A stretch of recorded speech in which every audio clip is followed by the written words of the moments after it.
मेरा नाम अरसलान है। ये वाकया उस वक्त का है जब मेरी उम्र 25 साल थी। घर पर मैं और अहमद होती थी, हमारे सिवा और कोई नहीं होता था। अम्मा गवर्नमेंट स्कूल में टीचर थी। अक्सर मैं घर पर अकेला ही होता था। हम इस इलाके में नए आए थे और छत पर सोना मेरा मामूल था। अक्सर कभी मैं कुछ फील करता था और एक अच्छा सा एहसास होता था। एक रात आहर से मेरी आंख खुली और एक बहुत ही खूबसूरत खुशबू मेरी आसपास थी, जो इससे पहले मैंने कभी महसूस नहीं की थी।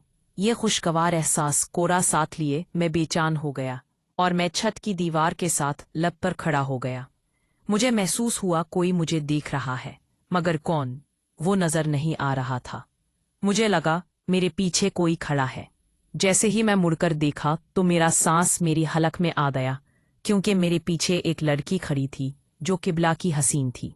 मुझे डर सा लगा कि ये उस वक्त और दीवार के पार कहाँ से आ गई। नहीं, ये नीचे से आ सकती। वो मेरी उलझन को समझते हुए बोली, क्या हुआ, परेशान क्यों हो गए हो? नाम सुनकर मैं ओसान खता हो गए। वो फिर मेरी परेशानी को समझते हुए बोली, वो क्या है कि आपसे गैबाना तारुफ तो है, तो आज आपसे मिलने चली जाए। मुझे अब तक ये समझ नहीं आ रहा था कि जो बात भी सोच रहा था, ये इस बात का जवाब भी मुझे दे रही थी। खैरम, मुझे इससे डर सा लगने लगा। वो मेरी तरफ हाथ बढ़ाकर बोली, मैं फातिमा हूं और मैं आपके पड़ोस में रहती हूं। मैंने कहा, मगर इस वक्त यहां क्यों आई हो? कोई देख लेगा।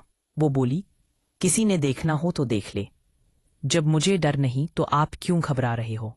बुज़दिल, इस वक्त मैं इसकी जानिब राग़िब हो रहा था। मुझ नहीं आ रहा था कि मैं क्यों इसके करीब हो रहा हूं। वो एक आम से लिबास में थी, बिना मेकअप। बस मैं एक कशिश थी जो मुझे बिना कुछ सोचे समझे इसकी तरफ माइल कर रही थी। इसके होंठों से लिखने वाले अल्फाज मेरे दिल पर असर कर रहे थे। फिर अचानक न जाने कैसे मेरी आंख खुली तो मैं ये सोचकर अफसूरदा हो गया कि ये सिर्फ एक ख्वाब था। ख्याल, ये पहली बार हुआ था और न जाने क्यों मेरा दिल मुझसे ये बार बार कह रहा था कि ये सिर्फ एक ख्वाब नहीं बल्कि इसमें कुछ हकीकत है। दिन दिन बाद पड़ोस से हमारे घर में बिरयानी आई। मैं खाना खाने बैठा तो अम्मा बोली कि पड़ोस से बिरयानी आती है, वही खाओ। आज मैं खाना खाने बैठा तो एक लम्हे मेरा दिमाग में रात वाले ख्वाब का मंजर घूम गया, तो उस वक्त मेरी कैफियत अजीब होगी। खैर, कुछ दिन बाद की बात है। मैं बाहर से नाश्ता लेकर आ रहा था। मेरे घर के करीब एक लड़की जिसने खुद को नकाब में ढांक रखा था, वो मुझे ही देख रही थी। उसकी आंखों की कशिश मुझसे बर्दाश्त न हुई और मैं ना चाहते हुए भी अपने घर में दाखिल हुआ। मगर ये क्या, वो मेरे साथ ही घर के अंदर आ गई और उसने अंदर आते ही नकाब उठाकर कहा, कैसे हो? और ये देखकर मेरा सांस ऊपर का ऊपर और नीचे का नीचे रह गया कि वो कोई और नहीं थी बल्कि वो फातिमा थी। मैं बोला, फातिमा, तुम सच बताओ, तुम कौन हो और कहाँ रहती हो? क्या मैं तुमसे पहले मिल चुका हूं या ये सब मेरा वहम है?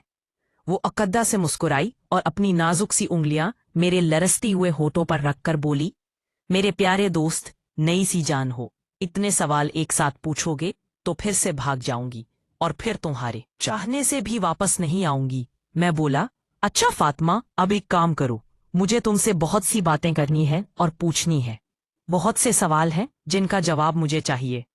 अहमद की घर वापस आने में 2 घंटे हैं और इतने देर में हम एक दूसरे से बहुत सी बातें पूछ सकते हैं। फातिमा तनकर बोली, जो पूछना है पूछ लो, लेकिन याद रखो, मैं तुमसे एक सवाल भी नहीं पूछूंगी, ना तुम्हारे बारे में, ना तुम्हारे माजी के बारे में, ना ही मुस्तकबिल के बारे में। मगर क्यों? फातिमा में परेशान होते हुए बोला, क्योंकि मेरी जान ऐसे क्यों कह रही हो? मैं आजमाने के लिए उसका हाथ पकड़ते हुए बोला तो वो हाथ छुड़ाकर बोली, हाथ काबू में रखो, आसान है, कहीं ऐसा ना हो है, कहीं ऐसा ना हो कि बाद में तुम हाथ छुड़ाना चाहो और मैं हाथ ना छोड़ो तो तुम किसी मुश्किल में पड़ जाओ। बेहतर यही है कि पहले तुम मुझसे सारे सवाल कर लो और जवाब भी सुन लो। इसके बाद ना सिर्फ हाथ पकड़ना बल्कि मुझे अपनी बाहों में लेकर मेरी दुनिया हसीन बना देना। मैं कोई आम लड़की नहीं हूँ, शायद तुम ना समझ सको, मगर मैं कोई खास लड़की भी नहीं जो किसी की समझ में ना हो। मैं जो हूँ, जैसी हूँ, तुम्हारे सामने हूँ। तुम मुझे अच्छे लगते हो, भूले भी, मगर प्लीज मुझे ना ही गलत समझना और ना ही बुरा। मैं अच्छे और बुरे वक्त में हमेशा तुम्हारा साथ दूंगी, मगर तुम कभी मुझ पर या मेरे किरदार पर शक मत करना। मैं तुम्हारा साथ हमेशा दूंगी, बस मुझे तुम वो सब देना मैं उसकी बातों में रुकता चला गया। वक्त गुजरने का एहसास उस वक्त हुआ जब फातिमा बोली, आपकी अहमा आने वाली है। मैं चौंक गया कि ये तो सच में है, उनके आने का वक्त है।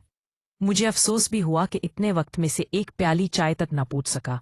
वो चली भी गई। उसके निकलते ही अम्मा घर में दाखिल हुई और मैं डर गया कि न जाने अम्मा ने अगर फातिमा को निकलते हुए देख लिया होगा तो आज मेरी खैर नहीं।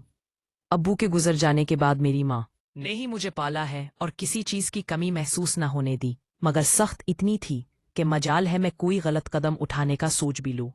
अंदर आते ही बोली, बेटा क्या देख रहे हो, नाश्ता किया आपने? उस वक्त वो मुझे एहसास हुआ कि 2 घंटे पहले जो नाश्ता किया था वो तो ठंडा हो गया है। अब अहमद के सवालों का जवाब देने का वक्त था, मगर अहमा के जिस वक्त घर पर आना और उसी वक्त अचानक फातिमा का जाना, मुझे उस वक्त तो इस बात का एहसास नहीं हुआ कि उस वक्त तो अहमा के देख के जानने का जो डर था, फिलहाल उससे जान छूट गई थी। 3-4 दिन गुजर गए। एक रात फिर छत पर अचानक किसी ने मुझे सोते हुए जगाया। आंख ली तो फातिमा थी और उसके हाथ बरगो बर्फ की तरह ठंडे थे। हैरत इस बात पर हुई कि उसकी जुल्फों से पानी टपक रहा था जैसे वो अभी नहा कर आई हो। वो मेरे पास बैठ गई और बोली, मेरी कसम खाकर बताओ, मेरे लिए बेचैन थे ना तुम? मैं बोला, हाँ, अभी तक तो आप मुझे ठीक से पहचान भी नहीं सके। हो सकता है कि मैं तुम्हें समझी ना आऊं। मैंने कहा, सब बातों को छोड़ो, मुझे एक बात बताओ। उसके रात के उस वक्त मेरे मुंह पर हाथ रखकर बोली कि रात में नहाना मना है क्या? मैं बिना सवाल किए उसके जवाब पर हैरान था कि वो फिर बोली, इतनी छोटी बातों पर परेशान नहीं होते, आपके दिल में क्या बात है?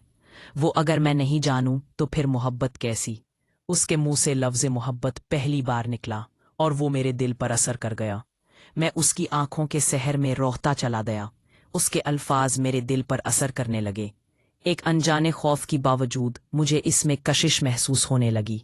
उसकी गीली जुल्फों की खुशबू और उसके जिस्म से आने वाली एक खुशगवार महक ने मेरे अंदर का मर्द जगा दिया था और उसके करीब होने की चाहत सर उठाने लगी। मोहब्बत मेरे खौफ पर गालिब आने लगी। फिर मैंने उसको बहुत गौर से देखा। वो देखे निकोश वाले एक सादा सी लड़की थी। उसके खूबसूरत होंठ, उसके गुलाबी गाल और आंखों में एक कशिश थी।